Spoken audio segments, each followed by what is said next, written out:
Hi అండి, welcome back to my channel. చాలా రోజుల తర్వాత లాంగ్ వీడియో చేస్తున్నాను. ఈరోజు కోటి సోమవారం కదా, అందుకని చెప్పి 5 o'clockకే లేచి ఇల్లంతా శుభ్రం చేసుకొని బయట తుడిచి ముగ్గేసి అంతా చేసుకున్నాను. బేసిక్గా ఇవాళ ఒక్కరోజు దీపం పెడితే చాలా పుణ్యం అంట. ఈ ఒక్కరోజు ఉపవాసం ఉన్నా అంతే, కోటి జన్మల ఉపవాసం ఉన్న పుణ్యం ఉంటుందంట. చాలామంది లేడీస్ ఈ రోజుని చాలా స్పెషల్గా చేసుకుంటారు. నేను ఎప్పుడూ చేయలే, ఫస్ట్ టైం ఇదే చేయడము. కానీ ఏ స్పెషల్ డే ఉన్నా ఇలా గడపకి ముగ్గు మాత్రం పెడతాను. పసుపు రాసి కుంకుమ పెట్టడం మాత్రం చేస్తాను. అలాగే స్టవ్ కూడా తుడుచుకొని పసుపు కుంకుమ పెట్టుకున్నాను. అంటే ఇది రెగ్యులర్గా చేయను, మామూలుగా ఇలా ప్రసాదాలు చేయాలి అని అనుకున్నప్పుడు మాత్రం తుడిచి పసుపు కుంకుమ పెడతాను. లేదు అంటే మామూలుగా ముగ్గేసి పెడతాను అంతే. అలాగే దేవుళ్ళ దగ్గర పాత ఈ పూలన్నీ తీసేసి కొత్త పూలు పెడుతున్నాను. ప్రమిదల్లో అవన్నీ క్లీన్ చేసి పెట్టుకున్నాను. అండ్ నాకు తెలిసిన పద్ధతిలో నేను పూజ చేస్తున్నాను. తప్పులు ఉంటే క్షమించండి. ప్రసాదంలో పాయసం చేద్దామని చెప్పి చేస్తున్నాను. ఈరోజు మాకు బ్రేక్ఫాస్ట్ కూడా ఈ పాయసమే. హాలిడే ఉంటే బ్రేక్ఫాస్ట్ వేరు, పాయసం వేరు చేసేదాన్ని. కానీ వర్కింగ్ డే కదా, స్కూళ్ళకి ఆఫీస్లకి వెళ్ళాలి, లేట్ అవుతుంది అని చెప్పేసి గబగబా చేసేసాను. ఇంకా ఒకవైపు అన్నము, ఇంకోవైపు సేమియా, ఒకవైపు పాలు అన్నీ కాగుతూ ఉన్నాయి. కొంచెం హడావిడిగా చేస్తే కానీ 8:30 లోపు వీళ్ళు వెళ్ళిపోరు. అసలు నిజంగా ఒక్కోసారి అనిపిస్తుంది ఇలాంటి పండుగలన్నీ హాలిడేస్లోనే వస్తే బాగుండు అని చెప్పేసి. మీ ఫీలింగ్ కూడా ఇంతేనా? కామెంట్ చేసి చెప్పండి. పాయసం ట్రెడిషనల్ స్వీట్ కదా, చాలా ఇష్టంగా తింటారు చాలామంది. మా ఇంట్లో కూడా అంతే, చాలా ఇష్టంగా తింటాము.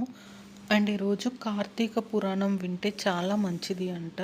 అంటే చదవడం తప్పు, ఎప్పుడు పడితే అప్పుడు చదవకూడదు, కానీ వినొచ్చు అని చెప్పేసి అంటారు. ఈరోజు మొత్తం ఉపవాసం ఉండి సాయంత్రము నక్షత్ర దర్శనం అయిపోయిన తరువాత అన్నం తింటే మంచిది అని చెప్పేసి అంటున్నారు. నా పూజ అయితే అయిపోయింది.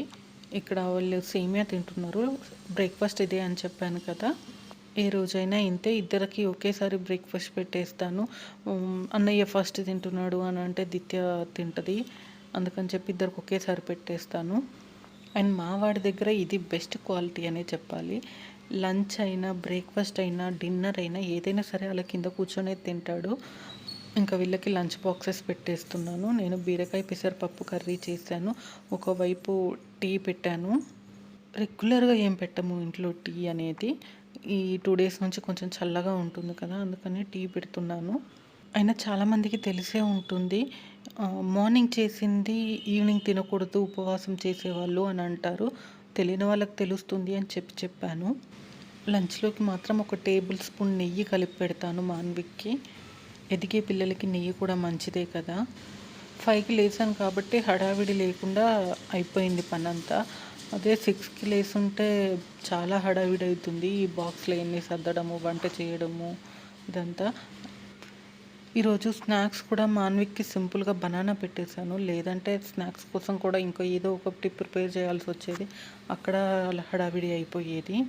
అన్నట్టు చెప్పడం మర్చిపోయాను, ఈరోజు కోటి సోమవారము అని అన్నాను కదా. ఈరోజు ఏదైనా గుడికి వెళ్ళి వస్త్రదానం కానీ అలా ఏదో ఒక దానం, దీపదానము, అన్నదానము, సంథింగ్ ఇట్లా ఏదో ఒక దానం ఇస్తే చాలా అంటే చాలా పుణ్యం అంట. వీలున్న వాళ్ళు ఈవినింగ్ అయినా వెళ్ళి అలా ఒకసారి చేసి రండి. మేమైతే రెగ్యులర్గా పౌర్ణమి రోజు ఇలా చేస్తాము. అది కూడా దీపదానం ఎక్కువ చేస్తాను నేను.